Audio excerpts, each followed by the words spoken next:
শেষ ঠিকানা যদি 3.5 হাত মাটি হয়, তাহলে কিসের তো ক্ষমতার দাপট? ভোর 5টায় মৃত্যু, সকাল 6টায় জানিয়ে দেওয়া হবে মাইকে, 8টায় শেষ গোসল করানো হবে, 9টায় তোমাকে নতুন কাপড়ে সাজানো হবে, জোহরের নামাজের পরে তোমার আলিশান বাড়ি থেকে বের করে নিয়ে যাওয়া হবে, 2টায় তোমার জানাজার নামাজ পড়ানো হবে, 2:30টায় তোমাকে কবরে নামিয়ে ফেলা হবে। মাটি দেওয়া শেষ হয়ে গেলে কেউ তোমার জন্য দোয়া করবে, আর কেউ চলেও আসবে। এই তো জীবনের শেষ আয়োজন।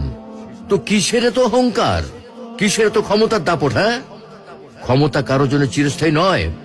অন্যায় ভাবে কাউকে ঠকালে একদিন ঠিক নিজেকেও ঠকতে হবে, এটাই নিয়ম। হ্যাঁ, এটাই নিয়ম।